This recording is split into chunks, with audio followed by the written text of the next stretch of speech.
Yes, indeed. It's a beautiful morning. A little warmer out there than it has been, and it's time for the first federal program here on WROI. Good morning, Tanner. Good morning, Paul.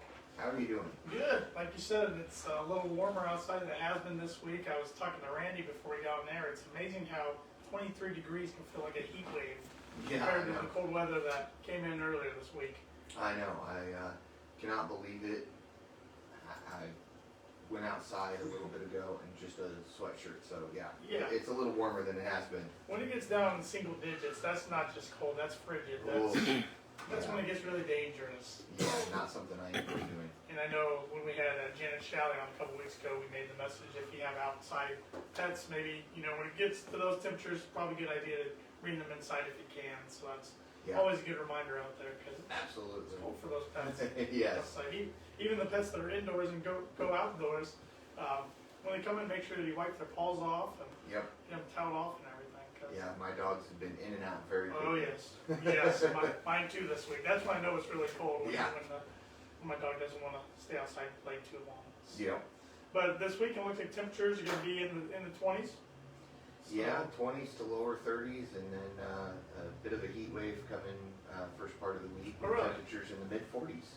That will feel like a big time heat wave. Yeah. Well, get some warmer temps going into February. Don't say that very often. No, not at all. Keep that snow away, Paul. That's your job. I'm gonna try my best. All right. We got some trivia this morning. Later on during the program, we're going to be speaking with two special guests: Ginger Slisher, who's representing the Fulton County Habitat for Humanity, and Nicole Ranstead, who's the secretary of the Fulton County Fair Board. So, and they're going to be talking about the pancake and sausage breakfast going on at the Fairgrounds on Saturday, February 12th. So I thought I would try to get a trivia question related to that topic. Okay. So according to the website nutritionix.com, what is the top selling brand of pancake mix in the U.S.? I'll give you four choices. Okay. Is it Aunt Jemima, which is now, it goes by Pearl Milling Company is the name of that. They changed the name in the past year. Kodiak Cakes, Hungry Jack, or Bisquick?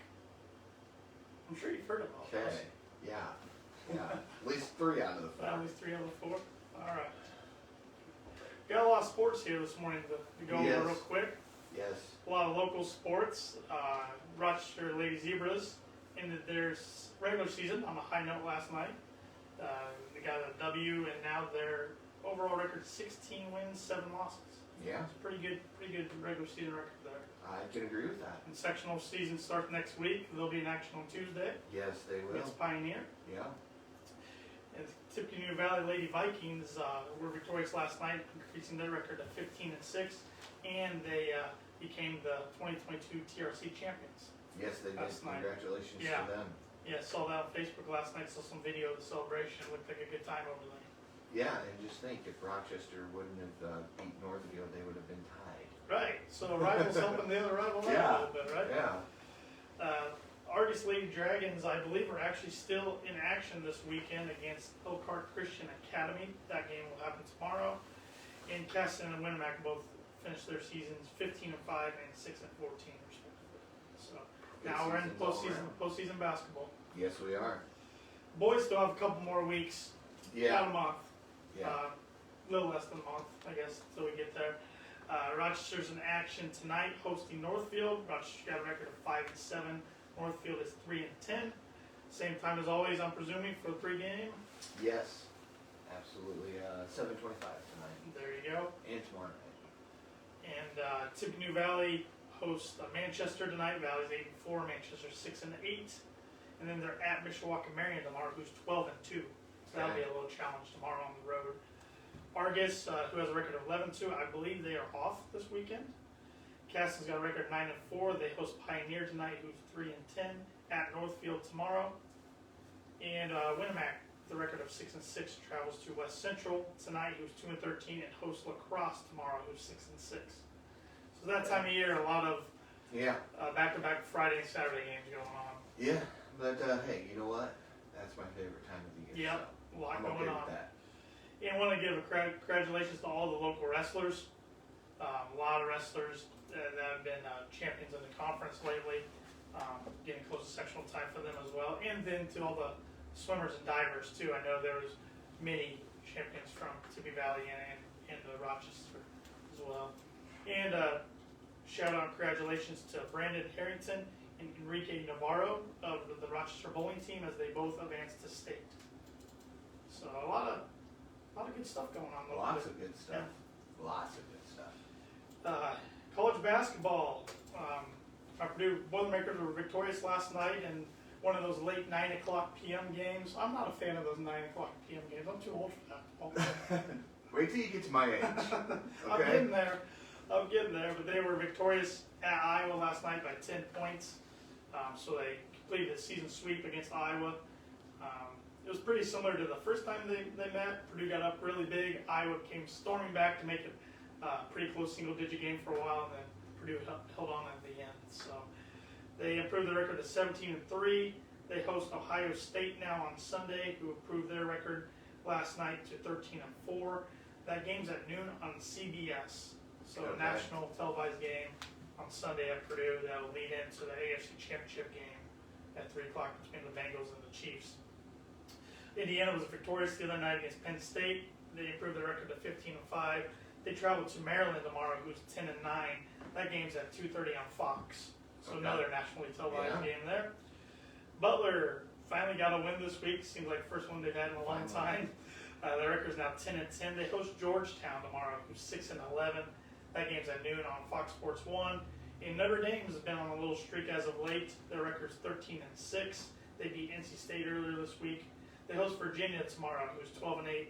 That game's at 6 o'clock on the ACC network. Okay. So all big programs within the state in action this weekend.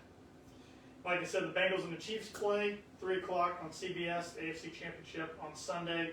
Chiefs are 7-point favorites. I was hoping it was going to be the Bills and the Bengals this week, but the Bills couldn't stop the Chiefs from getting in field goal range with 13 seconds left on the clock. So Patrick Mahomes does Patrick Mahomes things. Things only he can do. Yeah.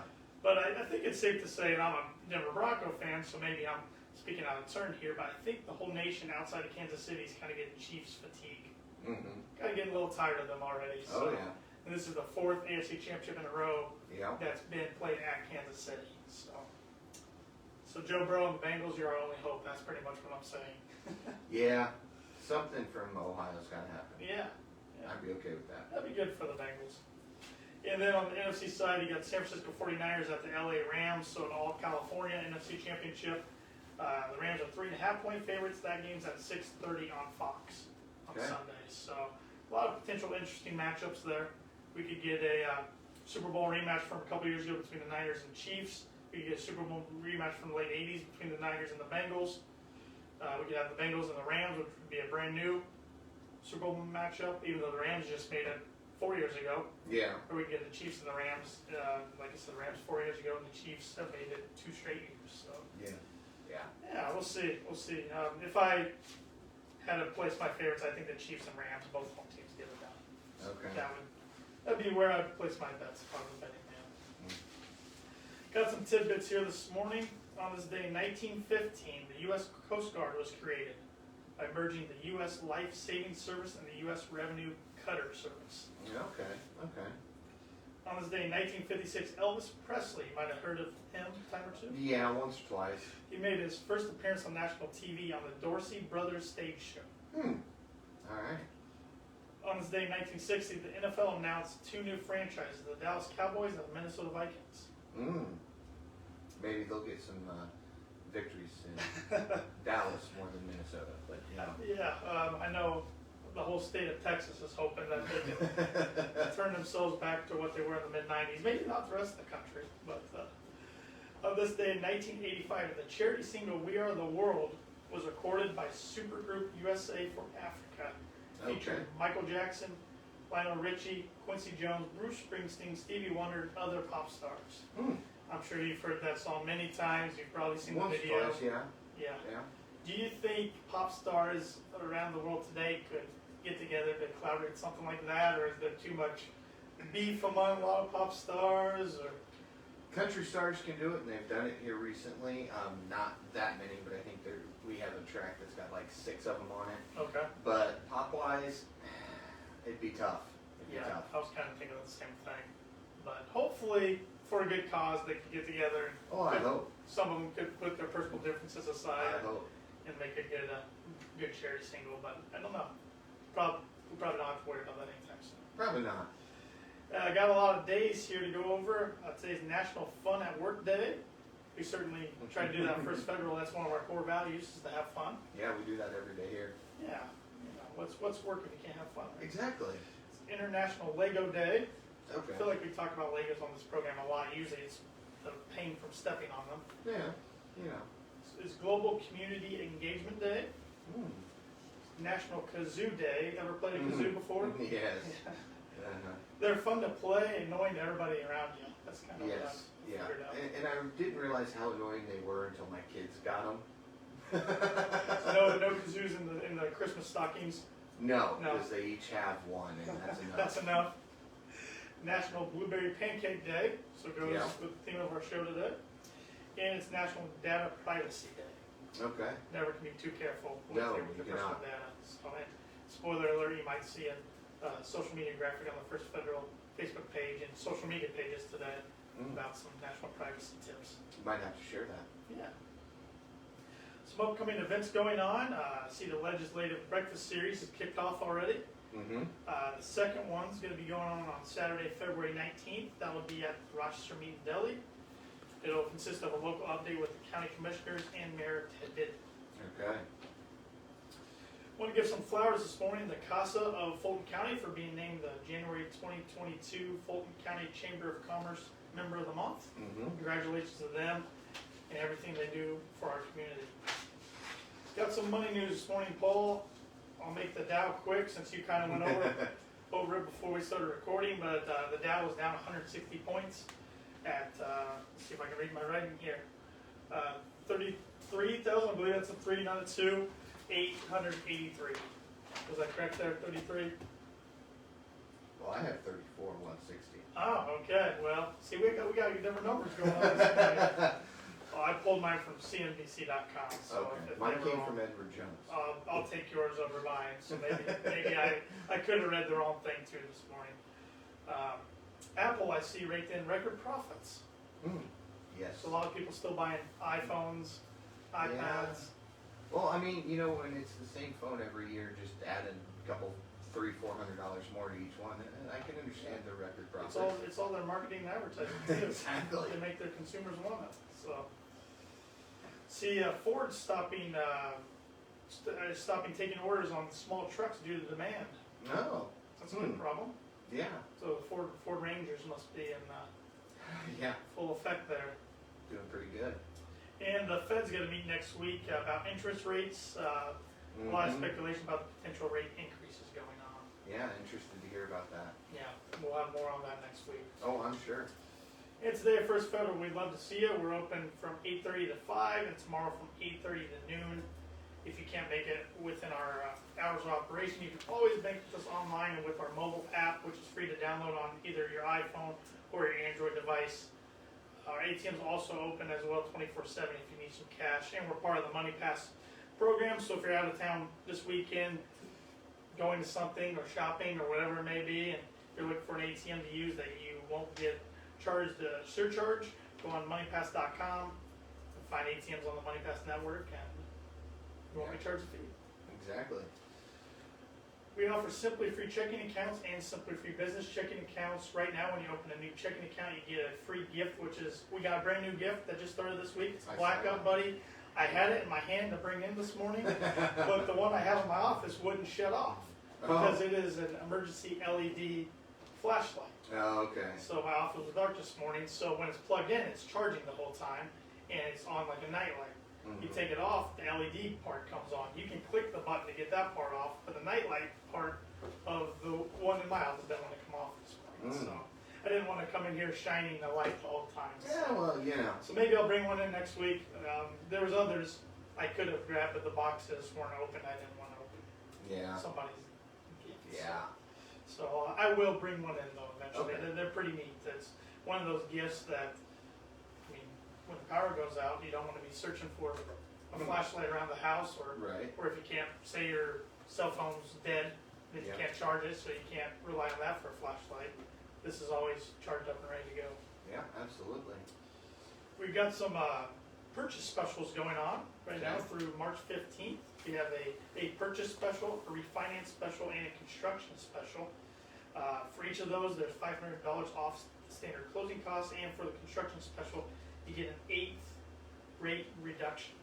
Mm-hmm. So take advantage of those. Like I said, those are lasting from now through March 15th. Okay. And you can ask Ben Dalton and Stacy Wilson here in Rochester, Winnemac, or one of our loan originators in any of our other 4 branch locations for more details. We also offer commercial lending for businesses. Contact Lending Breeden for more information. And if you're thinking about retiring, want to check on your 401k, get a 401k started, IRA, etc., contact Mark Blueball or Brian Bell of our Financial Service Department for more information. All right. Yeah, we're on all the social media platforms. You can like us on Facebook, follow us on Twitter and Instagram at FF Banking, so our handle on those. Like us on LinkedIn and subscribe to our YouTube channel, which you can go back in the archives and watch all the First Federal Radio shows in the past 3 years. See the all progress, changes, yeah. see all the changes here in the Yeah. studio going on. I think we're done for now, but I say that and then something will change. Yep, you just jinxed it. Yep. We're the only locally owned bank in Fulton County. We don't want to be the biggest bank, just the best. Borrowers must meet underwriting guidelines. We're FDIC insured and an equal housing lender. And our NMLS number is 399927. And that makes us That legal. makes us legal and ready to move on to interviewing our special guest this morning. We've got Ginger Slisher of Fulton County Habitat for Humanity and Nicole Ranstead, Secretary of the Fulton County Fair Board. Good morning, ladies. Good morning. Thanks for joining us this morning. Thank you. All right, so got a big event coming up. I see on February 12th at the Community Building of the Fulton County 4-H Fairgrounds. It's going to be a pancake and sausage breakfast. Can you tell us more about that event and why Habitat and both Fair Board are wanting to have an event of this nature? So, goodness. So I can start off with Habitat for Humanity. We started the organization here in Fulton County in 1998, and we are currently working on building our 17th home here in Fulton County. And with all of the increases in prices over the past years with this pandemic and such, our house is looking to cost us about 30% more than usual. So we're trying to get an extra fundraiser in there to get some extra funds to get this house finished off and hopefully have a little bit of funds to get started on the next one. So the Optimist Club here in Fulton County has been very generous to donate the pancake mix and the sausages, and they're going to prepare all of the food for us. So if you've ever been to an Optimist Club pancake breakfast, you can count on the same good stuff being at ours.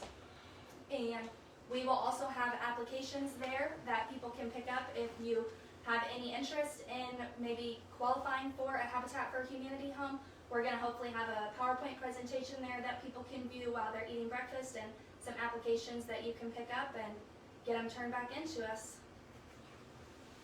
Nicole, why did the Fair Board be involved in this? So the Fair Board wanted to be involved in this. We decided to pursue a new building at the fairgrounds.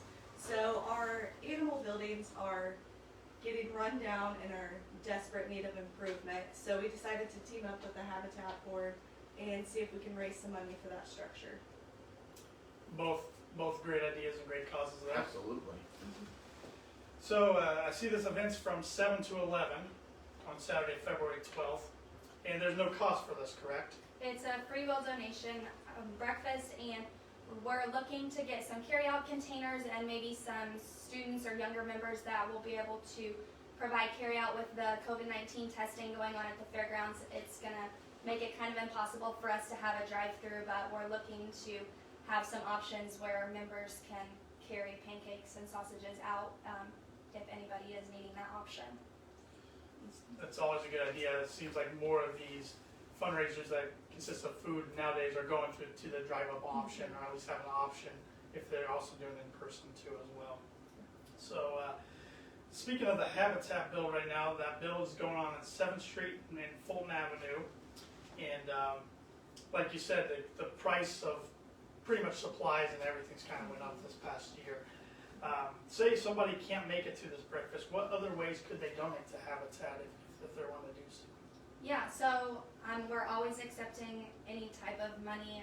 We used to have a NAP grant, which was you got a tax deduction, and Fulton County no longer qualifies for that grant, so we just recently sent letters out to people that had given us money from that in the past, and we've gotten a lot of support back from that. But any personal donations, we're always looking for fundraiser ideas as well. If anybody wants to team up with us or throw an idea our way.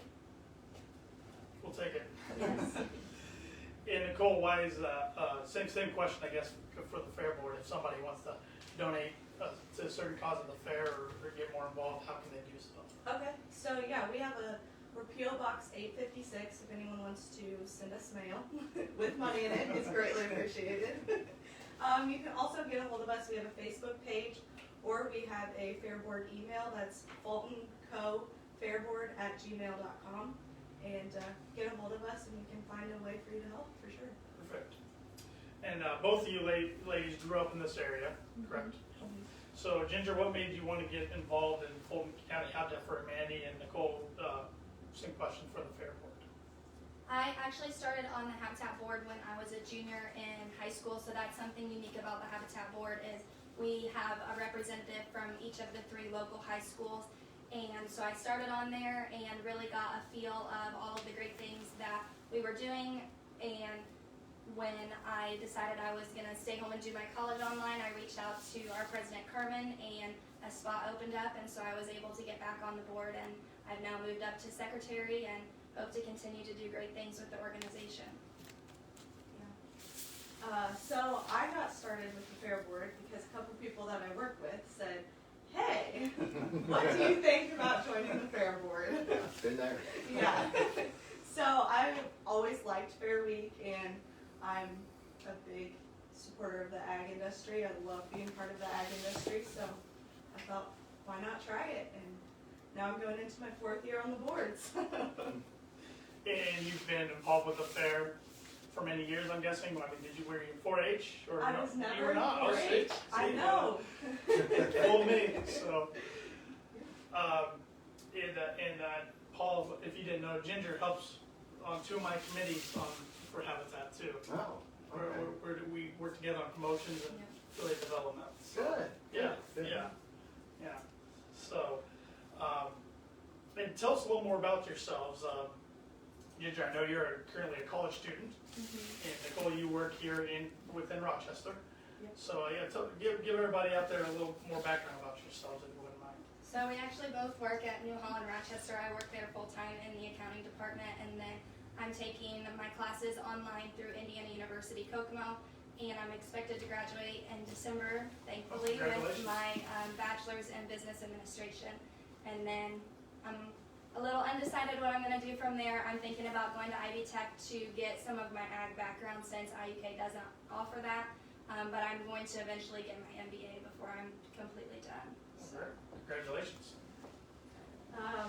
So I started at New Holland, Rochester about 4 years ago in the accounting department. I started as an intern while I went to Ivy Tech, and I got an Associates of Agriculture and a certificate in business administration. And then recently I've moved up to overseer service departments. So, and I grew up on a family farm and right outside of town. So. Perfect. Speaking this morning with Ginger Slisher, Secretary of Fulton County Habitat for Humanity, and Nicole Ranstead, Secretary of the Fulton County Fair Board. Anything else you ladies want to plug this morning about your organizations? I know Ginger, through Habitat, we're constantly looking at different ways we can do fundraisers. I know we've brainstormed a few things, but nothing official. We're also looking we have a couple more open seats on our board, so if anybody is interested in being a Habitat board member, reach out, Tanner, me, Carmen, anybody you know that's on the board, we can get you hooked up. Yep, Facebook, website, Yep. and any of those options. The Fair Board is also looking for new members. So you can visit the Purdue Extension office. They have applications. Applications need to be turned in by February 10th. You can also reach out to us on Facebook or email the fultoncofairboard@gmail.com, and we'll get you the information you need. And why don't you tell our listeners and viewers the date and time again, location of the Pancake and Sausage Breakfast? Our breakfast is going to be February 12th at the Fulton County Fairgrounds in the community building. With the COVID testing going on, we're going to try and park people in the amphitheater drive just to avoid all that cluster. And it will be from 7 to 11 a.m. Perfect. And anything else you ladies would like to say before we put a wrap on this? Thank you for Well, having yeah, us. thanks for joining us. Appreciate it, and can't wait to go out and eat some yummy pancakes and sausage and donate to a good cause. So 2 good causes. All right, Paul. So that leads us back to our trivia question, and Yeah. you ladies can answer this too if you want. Please, I'll take your input. According to the website nutritionx.com, what is the top-selling brand of pancake mix in the U.S.? It's the Pearl Milling Company, formerly known as Aunt Jemima, Kodiak Cakes, Hungry Jack, or Bisquick. I'm going to say A. Going with Pearl Milling Company. Yeah. Nicole's going with A. You know, I'm gonna go Kodiak Cakes just because that sounds yummy. Paul, you'd be correct. This is why you're the trivia master. I Kodiak wouldn't call Cakes. me a master. I'd call me lucky. There's a difference. Kodiak Cakes. I figured that might be the one brand you maybe hadn't heard of quite as much. I hadn't as heard the of other it, ones. but yeah, that was when I said 3 out of 4. That was the Yeah. one I didn't know, but it Yeah. just, I don't know, cakes, pancakes. Yeah, percentage-wise, this website says the top-selling pancake mix in the United States. So Everywhere but Indiana, apparently. we got some words of wisdom this morning to close the show with. This is from H.G. Wells, who was an English author. If you fell down yesterday, stand up today. Now, see, those are great words of wisdom. Yeah, I think that's something we can all keep in mind every day. Absolutely, absolutely. You know what? Thank you guys so much for coming in each and every week. Greatly appreciate it, and we look forward to talking to you again next week. We'll be here. All right, thank you guys. Thanks, Paul.